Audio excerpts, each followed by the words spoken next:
Night has fallen and you're weary from travel. Stars fill the sky above, and in front of you is a brightly lit wooden house, the only building you've seen for days. You walk toward the house, hearing the sounds of laughter and talk as you reach the door and push it open.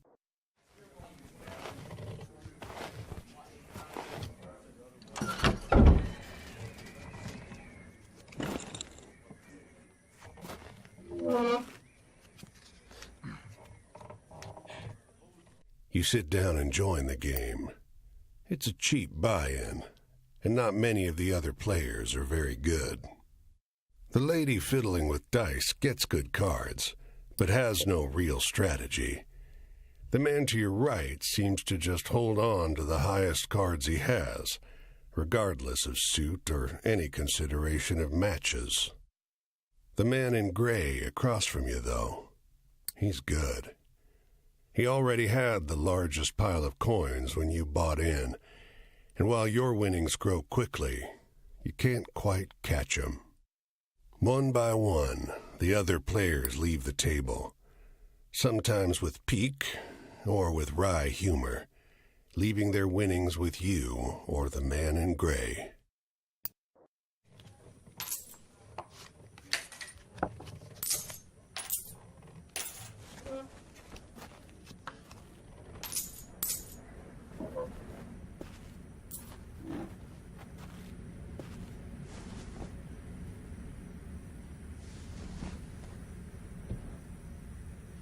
Finally, it's just you and the man in gray.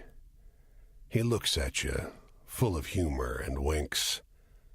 Last hand? He deals, you draw, and look at your hand. It's good. It's great. The best hand, in fact. A royal straight flush. Spades. Aces high. But the man in gray pushes forward his whole pile. You're not sure exactly how much it is, but it's more than you've got. You can't match that.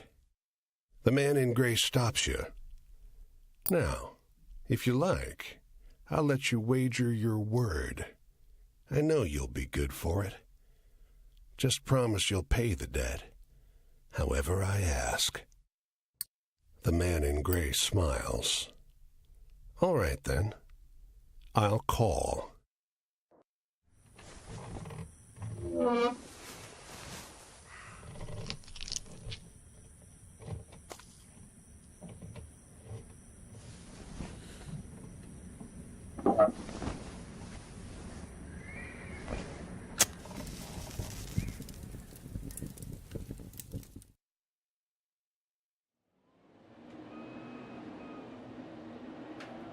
Well, your luck wasn't so good, was it?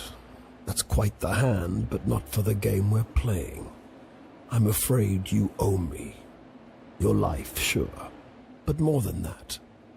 Your labor. You see, this land is built on stories. It's one big story, this country, woven of many small ones. Few of the small ones are strictly true, and the big story is mostly a lie. All the stories and songs and myths and legends start somewhere, with a seed. As they're told and retold and passed around, they grow and change to become the stories we know. To pay your debt to me, you'll be carrying stories, finding the seeds first and then spreading them, telling them onwards so they can begin gaining strength. This is no light task. Stories are heavy. Most of the stories you'll find will be small seeds. They might be true, but they'll grow wild and unbelievable with the telling. The more important stories are the true ones, the ones people will tell you about their own lives. Those often get lost in the weaves of the big story. The more true stories you can find and tell, the more you can weave that truth into the big story. Tarnish it a bit, perhaps, but Isn't a dingy and battered truth better than a shining lie? Now, go ahead. You tell me a story. I'll trade you some information about your task.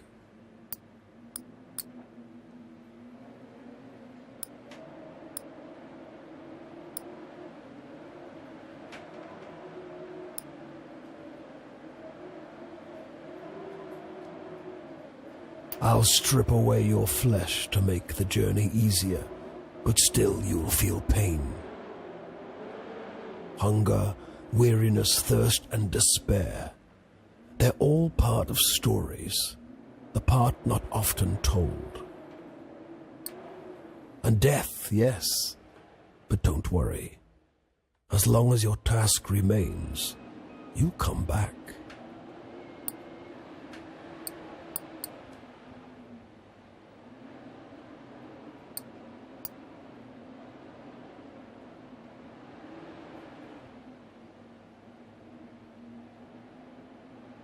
It's just luck.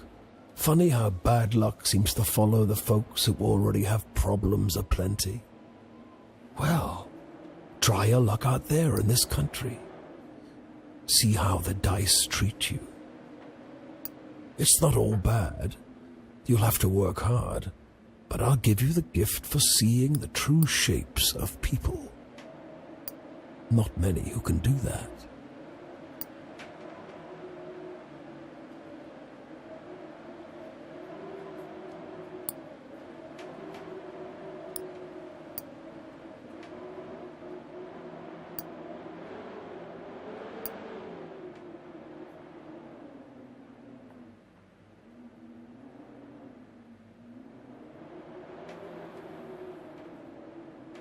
Your deepest desires? Your greatest wish? Heaven? Big Rock Candy Mountain? El Dorado, the Promised Land, that place just over the ridge where they all say that the water tastes just like the sweetest wine. Well, I don't know where that is. It's supposed to be somewhere in this country. Ask the people you meet. They're all searching for the same thing.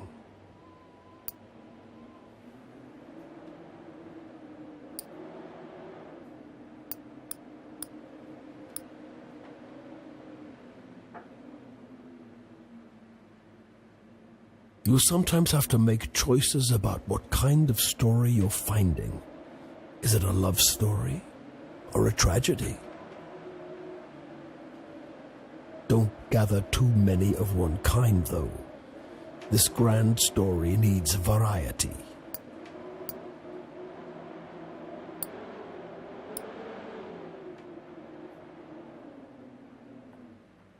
Travel? That's your job. Wander from place to place, gather those stories and spread them. People get bored hearing the same stories over and over, but an old cliché in one state might be a rip-roaring new yarn in another. Go on your way, seeker. Maybe we'll meet again, or maybe not. Either way, it'll be an experience for you. I'm jealous in some ways. I hope you find what you're looking for.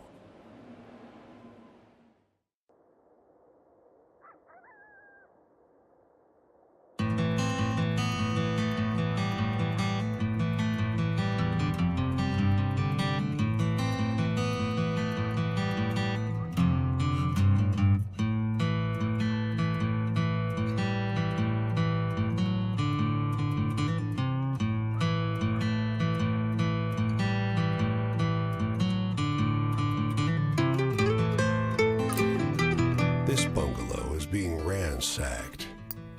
There's furniture piled in the front yard, ammunition heaped under the mailbox, and a crowd of clean-cut men ripping apart a car in the driveway.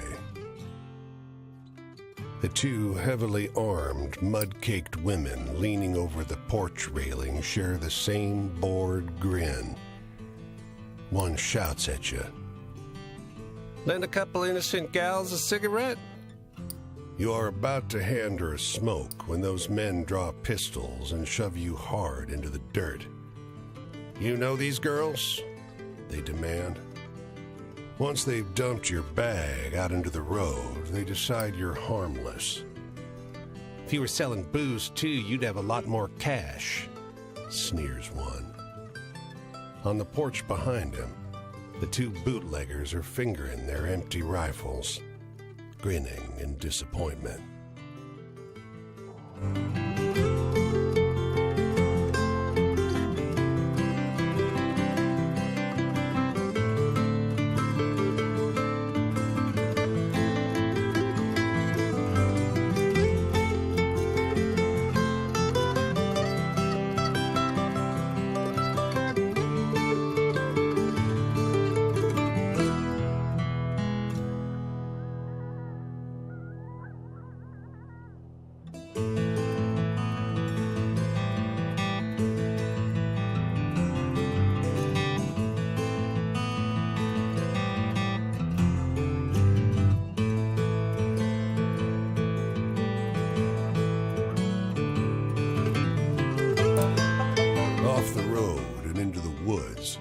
You can't help but come across this package by the old tree tied to a sturdy stick.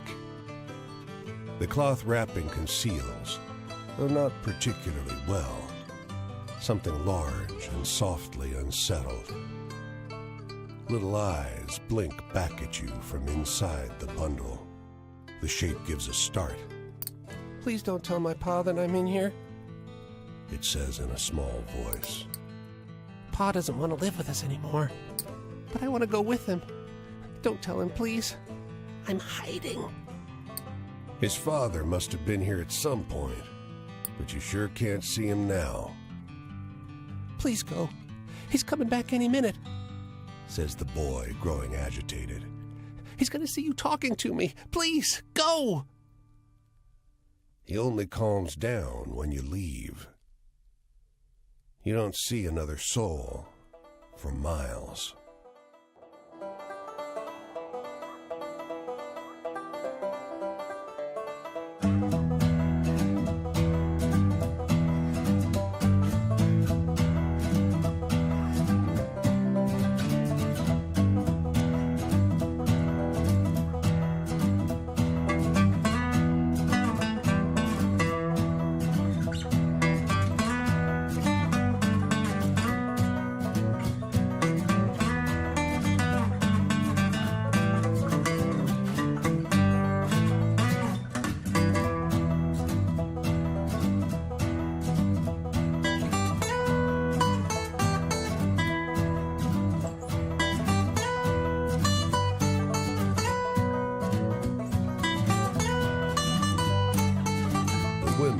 Oblivious to your approach.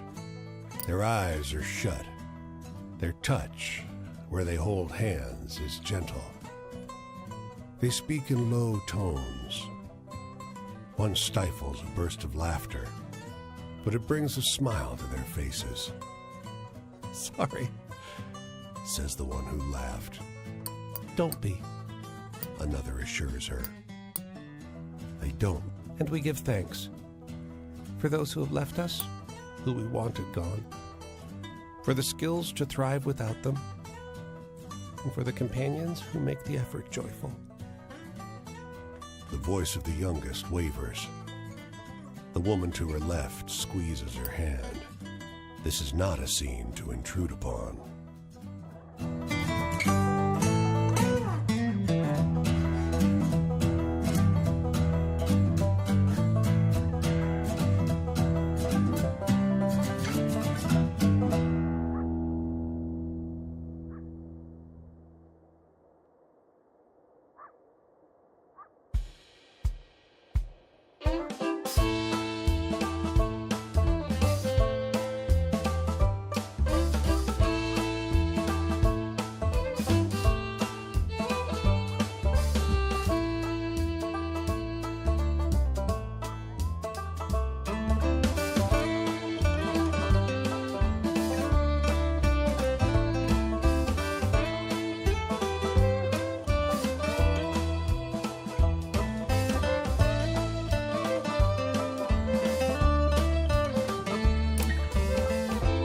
They don't come every year, you know. The old man is sitting at the edge of a rotting old pier. They seem to wait for something together, fidgeting and rubbing against one another. And when they fly off, they fly together. These two, these same two, have been coming here ever since I was a boy, the old man said. He watches them fly away until their bodies are dots vanishing into the low sun. Always the same pair. Wonder what keeps them coming back to this town. He shrugs. It must be home.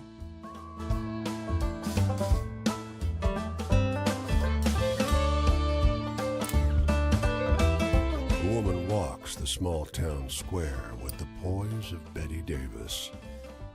The confident stride and inimitable mannerisms elevating the sidewalk into a plush Hollywood carpet. And wrapped around, you question a well-dressed man parked outside an oyster house. Prudish woman. I took her on a fine date and she didn't remove so much as a ribbon. Excuse me, can you step back from the coupe? That's the spirit. You talk with a waitress smoking outside a diner. Something funny about her. Just showed up one day. Doesn't work, doesn't live anywhere as far as I know. Just a longshoreman watches Steve Doors load up a crane. Yellow ribbon? That woman's dead. Ghost dead. Buddies of mine, they've seen her all over the Atlantic for decades now.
Dusty truck and a man on horseback pull up next to one another in front of the grocer.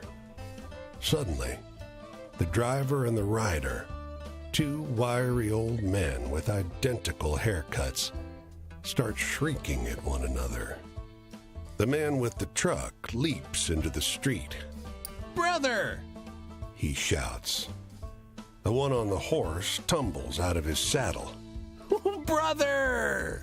he screams. They embrace in the road. 30 years, hollers the driver. The rider, tears streaming down over his face, corrects him. No, 32! Everyone here is watching these two older men cry and hug one another in the middle of Main Street. Cars and wagons are backing up. People are yelling. "Take a photo of us," the driver begs you. Starts hauling a tripod out of the bed of his truck.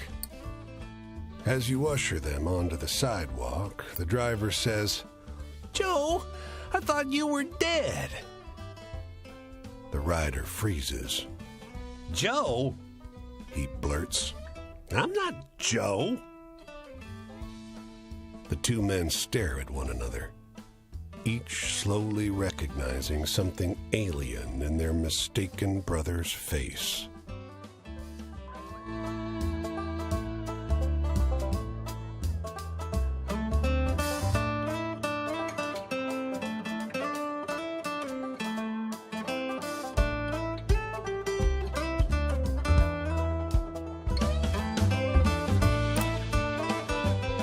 The man is the color of mill dust. His smile creases his face like folds in dough. He gestures you inside the dilapidated structure and shout. Man shoves the broken door closed behind you. The mill is warm, and the air is heavy with the powder kicked up by your entrance. You realize how easy it would be to drift off on this pile of sacks to the loud but constant sound of the grinding wheels. Pain sears your spine. Why did you sleep at this ridiculous angle? Your back complains from being draped over the millstone. It's good the mill is totally abandoned.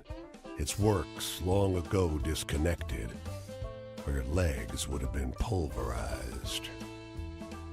The man is gone. This is not a place to linger. Well, I'm gonna scrawl my name on the bare bones of the earth. I'm gonna dig my heels into the ground.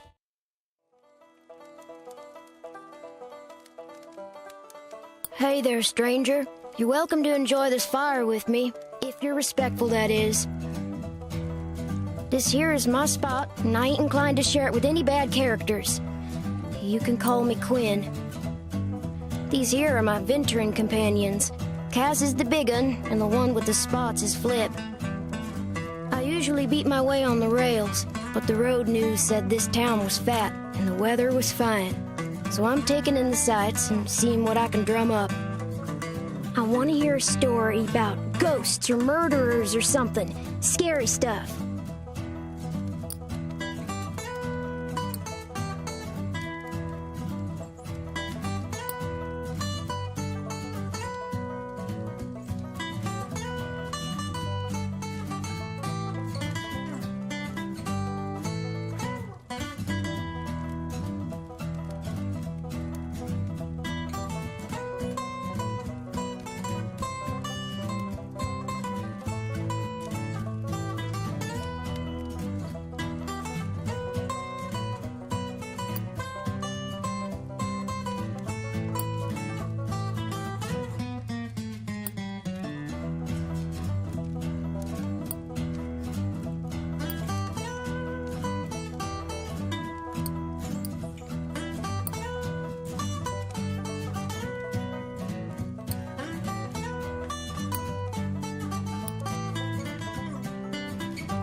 Ain't life got enough tearjerkers in it without telling stories like that? Jeez. Traveling, I sure do love it. And I seen some pretty things out there. I seen serpent trains passing on a green and gold sea. I seen mountains so tall and forests so thick, nobody will ever tame 'em.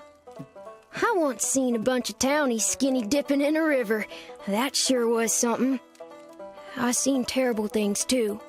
Biblical floods and starving folks, and black blizzards full of dust. Hey, tell me one of those exciting stories.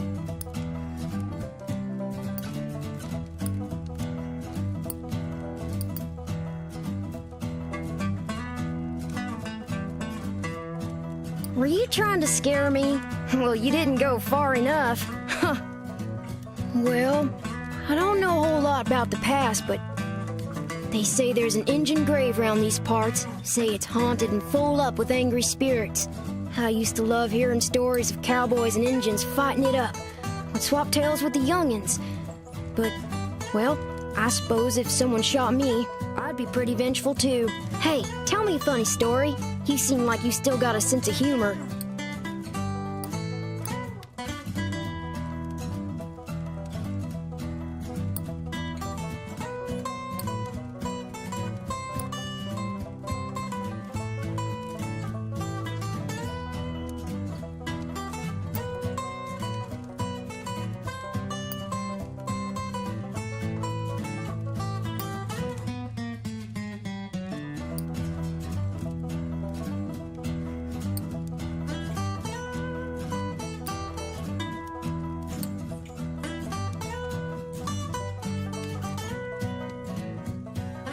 don't get too much out of tales that are so cheerful.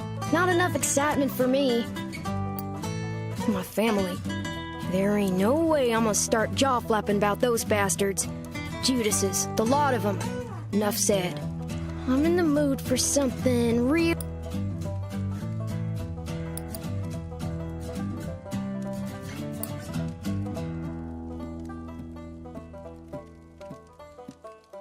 Well, that sure was a downer. Give me a good venture tale instead any day. Freedom. Well, teacher used to talk about freedom like America was eat up with it. But the tramping kind seems to be just about the only real freedom still in supply. Ain't no freedom from an empty stomach or bad weather, unless... Hey, do you got any really thrilling stories to tell? I'm hankering...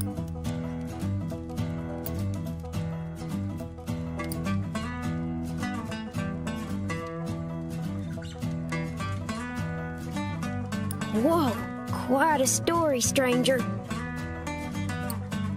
Authority, bosses and such. I ain't nobody's little Angelina, if that's what you're asking. I take care of myself and my dogs.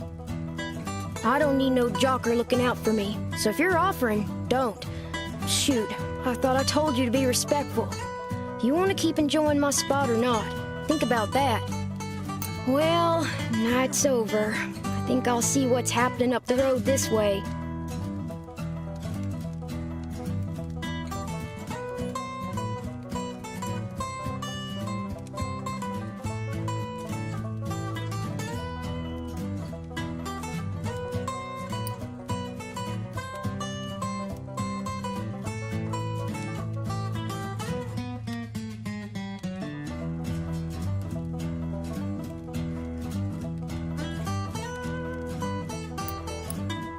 Didn't understand all your stories, but I'd gladly listen to more if I see you again.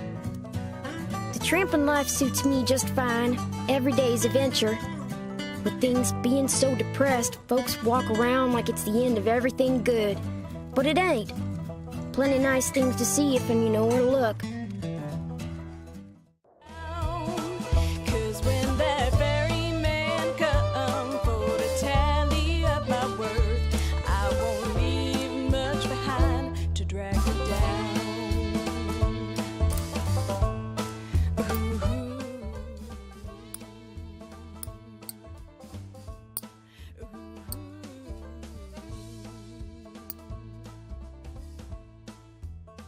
Well, I'm gonna have to my This city is like no other you've been to.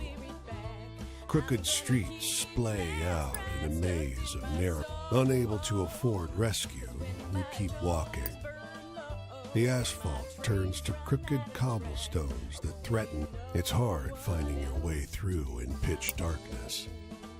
You go by touch and sound, feeling this. You quiet yourself, suddenly fearful. The clear sky tells you it's not thunder, but cannon fire. The city, when you come to, there's no sign of the commotion, the war that you were just caught in. The comically shrill honk of a Model A running up the road startles you, and you crawl toward the sidewalk.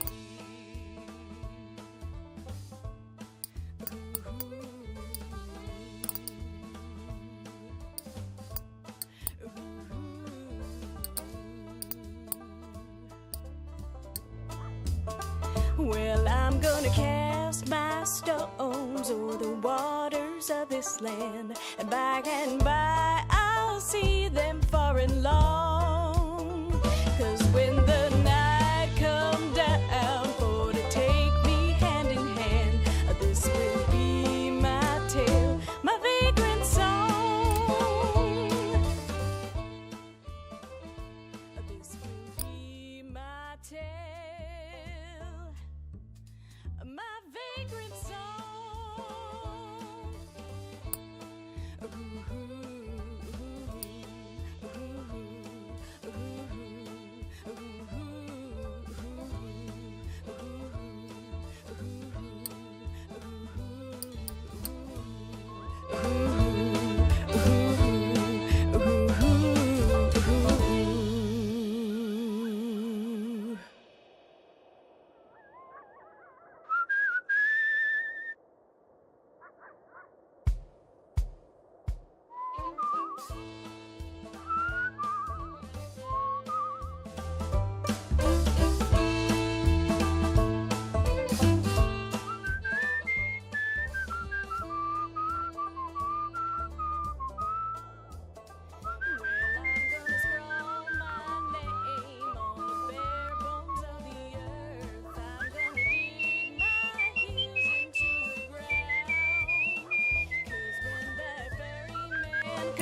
Outside the small thicket of apple trees, the phrase "tended to by John Chapman" is carved into a fence post.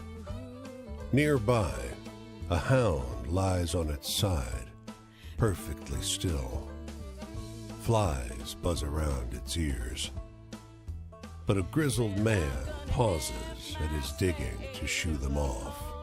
There's an extra shovel. With it, the two of you make short work of the grave. He tells you about his beliefs, why he's raising apple orchards in the middle of the country. It's a sin to graft, he tells you. Hurts the tree. Eventually, the hole is deep enough. He stoops to the ground and lowers the pup into the earth. Tears flow freely.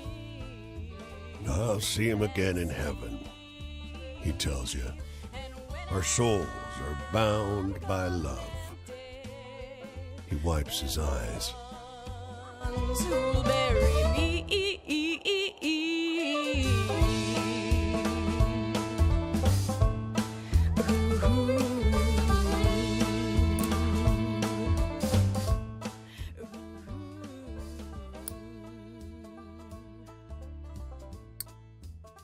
Well, I'm gonna cast my stones o'er the waters of this land, and by I'll see them far and long.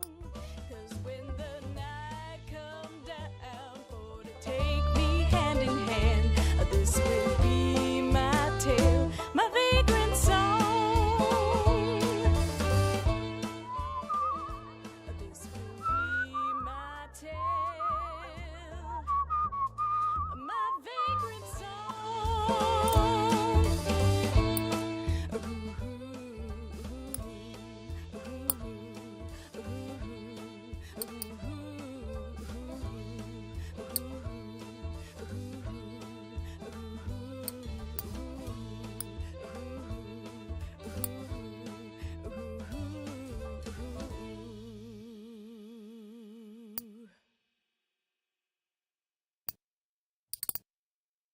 The engines belch black smoke as the ferry churns gray water into froth.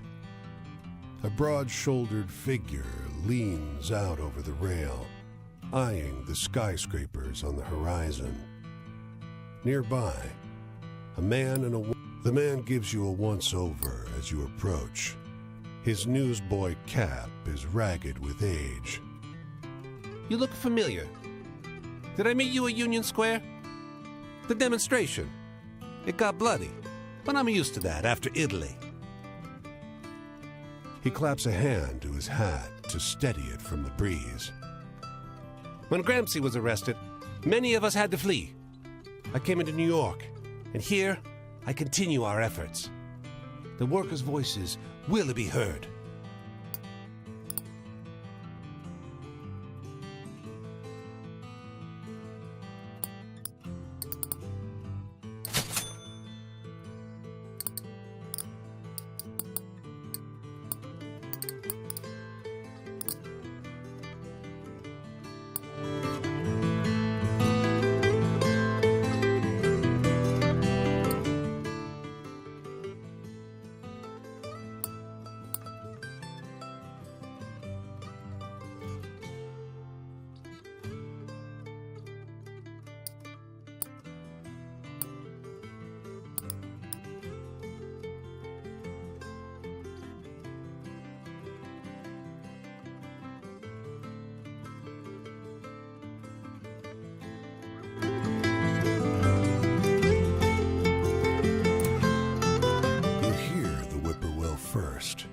Shrill and close. Then you see him, high up above the black streaks of wires, a lineman, fraying belt holding him to the pole.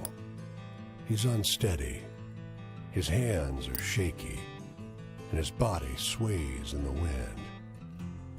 You spot his tool bag next to the pole, worn and frayed, much like the man. A half-gone bottle of cheap rye pokes out of it. What's he gonna do? Come down from the pole? You snatch it from his bag in one quick motion and walk away. "Hey!" he starts. But whatever he's about to say slips into a slur. His body plummets. His limbs go slack with the understanding of what is happening to him. He tumbles into the tall, dry grass by the side of the road with a muffled noise. All you hear is the call of the whippoorwill.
As you walk along the river near an unfinished bridge, men with a tool belt catch his sight. "Great!"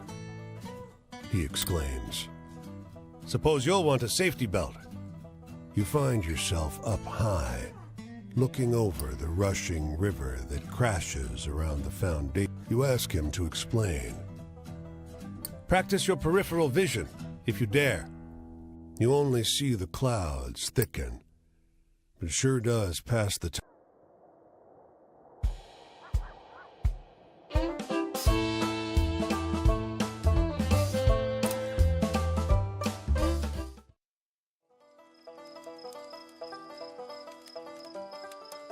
Hey, traveler. Come to join my fire again? Well, I guess I know you well enough to let you set yourself down for a spell. You remember Cass and Flip. You want to hear more about my travels? Well, sure, why not? Nothing better than trading stories around the fire, and I got stories. I want a story that scares me. Now I'm older, almost nobody can do it. Give me your best shot.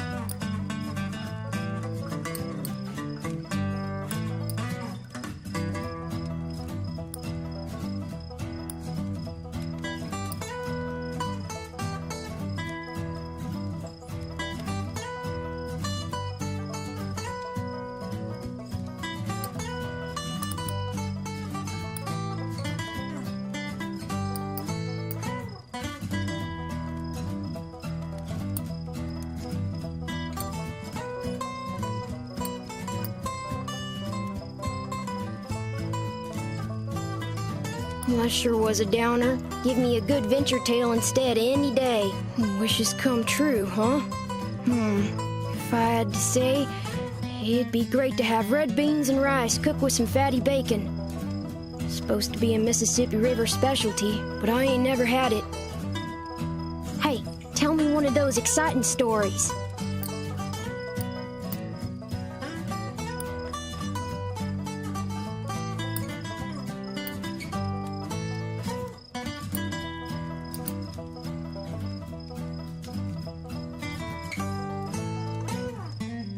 What's the use in telling sweet, happy tales if in they make you snooze? Freedom. Well, teacher used to talk about freedom like America was eat up with it. But the tramping kind seems ain't no freedom from an empty stomach or bad weather, unless you got any stories that are a little sad.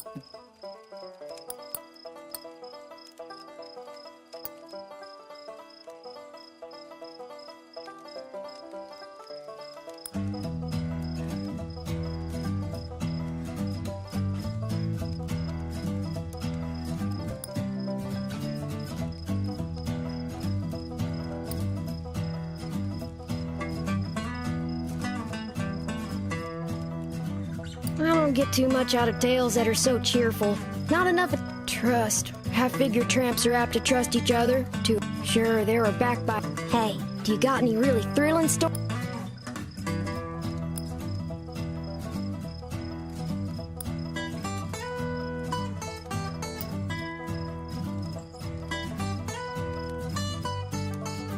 I usually like the scary stuff, but your story needed more punch, I think. Well, I don't know. They say there's an Indian grave round. I used to love here. I want to hear.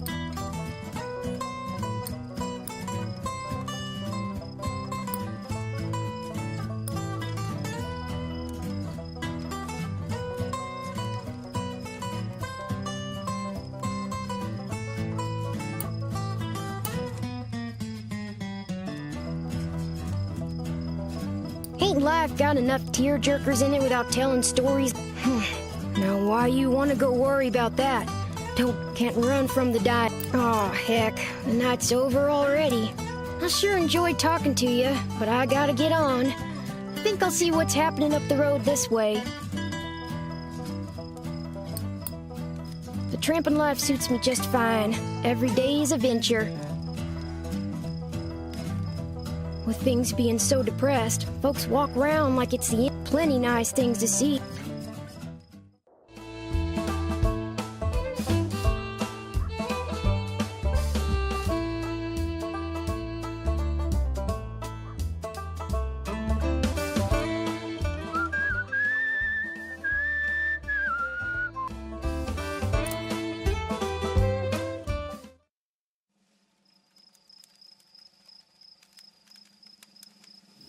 My twin brother Paul and I always got into trouble, but we were good.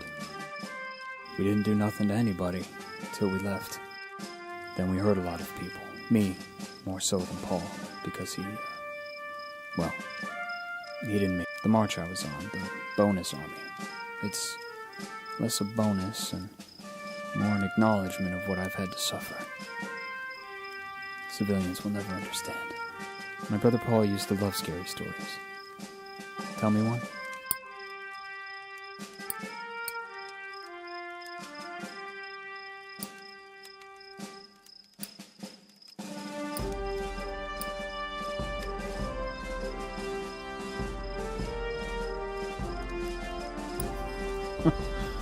I don't mean to be rude, but civvies don't understand what real tragedy is.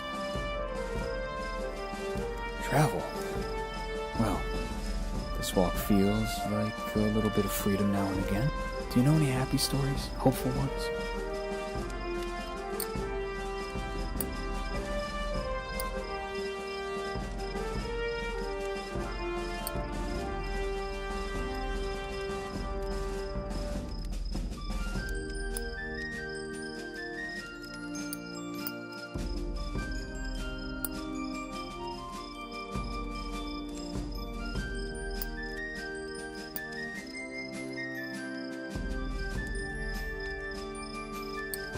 For a moment there, just just a moment. I felt better about it. My family. They were good to me. Ma and Pa, and to Paul, and to my sister Jessie. Some days I wish I could find Jessie again and have her help me. She always liked Paul best. Tell me a happy story.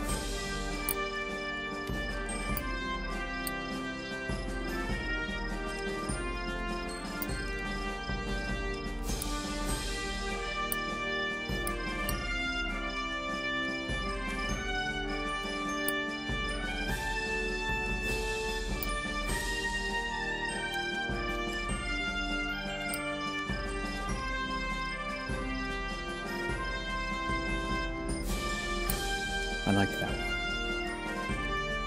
There's some hope left for you too, you know. Don't give it away too quickly. My faith? Well, God and I haven't been on speaking terms since I got the infection.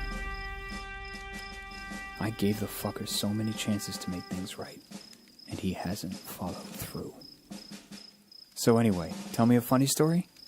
You seem like you know a few good ones.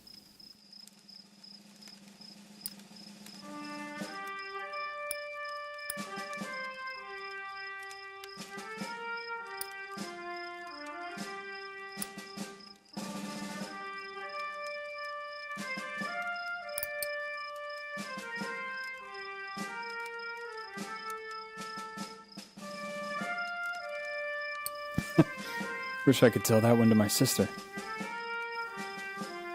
The past doesn't even feel like it happened. It feels like it's happening in every moment, in every slumber. When your memories come back to you, do they clutch at you, at your heart? Know any good jokes? I'm not so good at...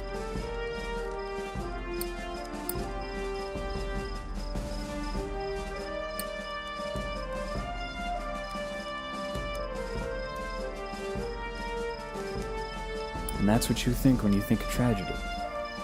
Huh. Change. First, no man's land. I was amazed the first time I saw one. The second, here's the sun. I've got to go. I'm headed up the road this way. Will our paths cross? The days come and go when the terrors return. They'll never be able to pay back what they owe me, but I'll always keep at 'em. What about you?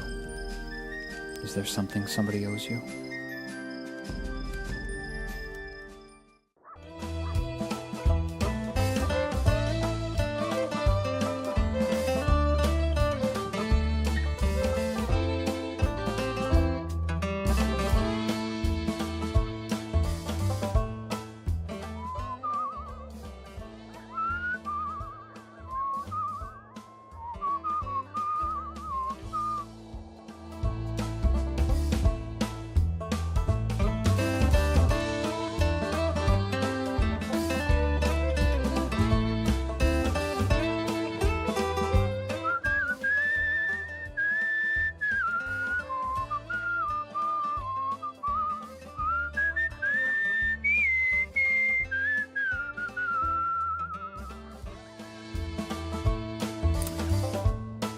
A few wanderers like you are looking for a place to camp. We heard there's a Leatherman cave nearby. They tell you. They describe a locally famous vagrant who hiked this area for almost 30 years. He's dead now, but his caves are the best place to camp at any town. You and the other wanderers find the cave easily, because someone's lit a fire there. As you approach, you see a silhouette bend over the flames with an odd, creaking sound, like a door swinging in the wind. His coat is crudely stitched from leather plates that squeak against each other. The Leatherman, one of the others whispers. a ghost. The Leatherman must have heard, but he just stares.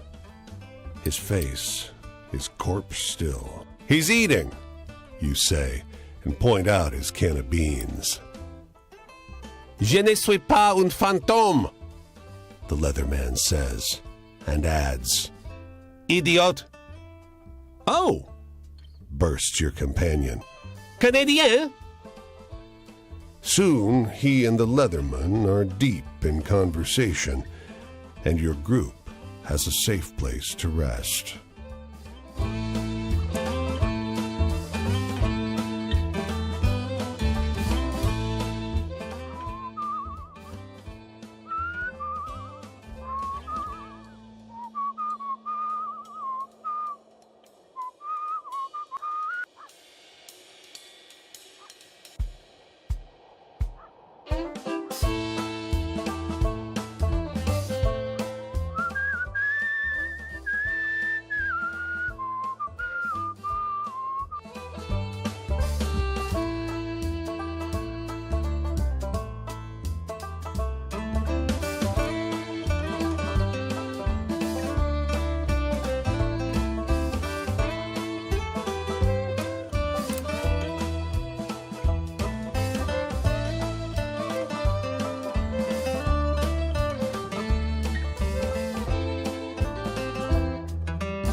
The edge of summer has turned the ocean choppy and misanthropic, and the skies miserably gray.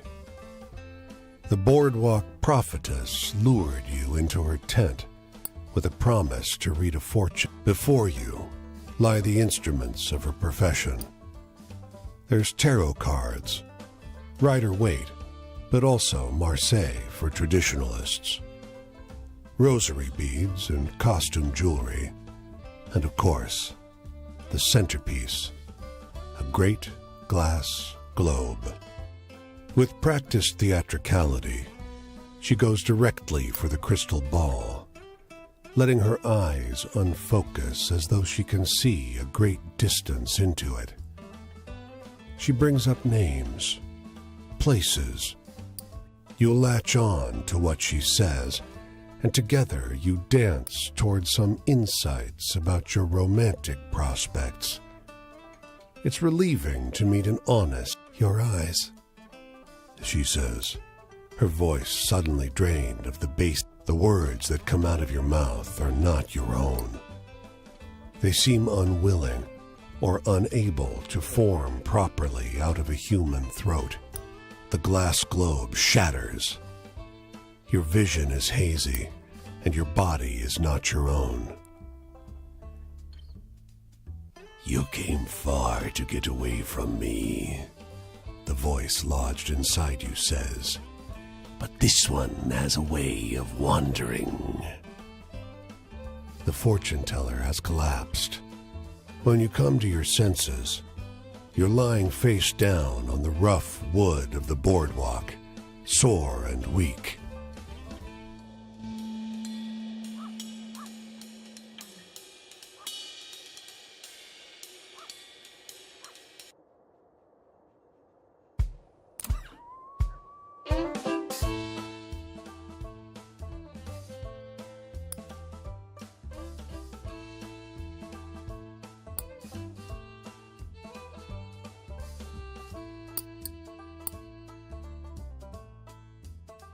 Well, I'm gonna scrawl my name on the bare bones of the earth. I'm gonna dig my heels into the ground.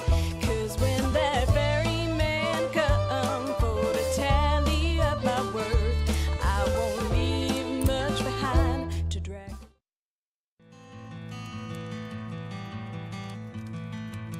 Sorry, friend, but I gotta ask you not to get no closer unless I can see your hands at all times. Look too clean to be one of us. But you don't look like the company sent you neither. Alright, come and share my fire spell. Don't linger. These hills is full of ears. Don't think just 'cause you can't see no one that you're safe. I'll give you cornbread. Don't be so sure of me neither. I need a laugh. Know any good jokes?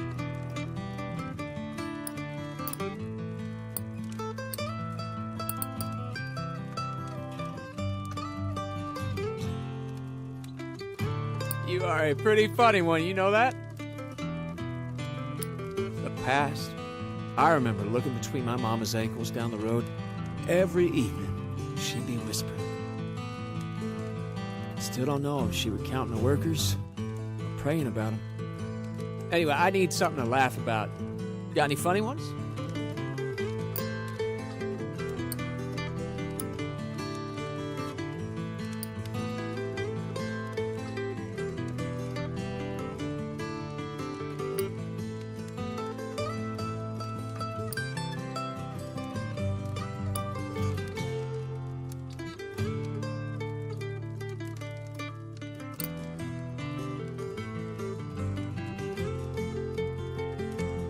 Oh boy, you watch out now, I'll start chuckling. Trust. Can I trust you? If I asked you how many widows were made when the number 9 fell in, would you know? What year it was when they walked Samuels and his boys down to Big Sandy and done them like criminals? You heard the word of Mother Jones? If you can't answer these, I can't say much. Got any funny stories? Must have a couple.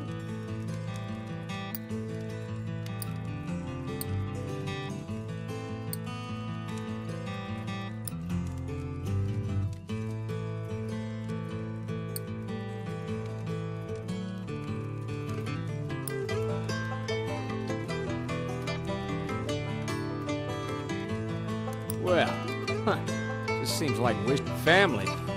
Well, they took my big... He weren't bigger than 10. He's so big. Got any funny stories?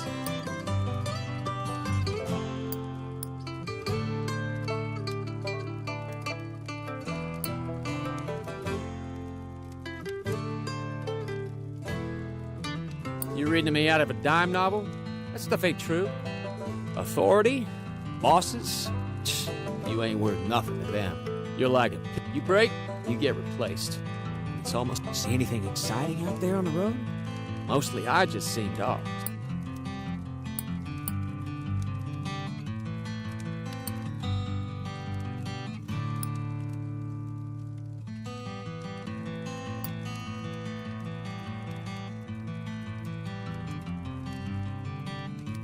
You'd be popular at mealtime where I'm from.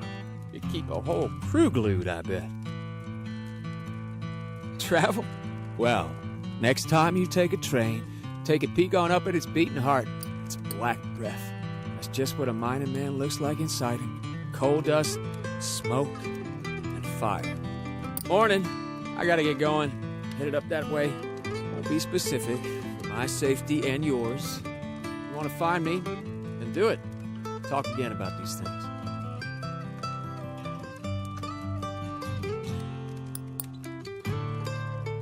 Coal ain't got no country. No worker neither. Worker ain't Virginian, Christian, white, colored. A worker is a worker. If you're one of them, if you think I sound red, you best come out and say so.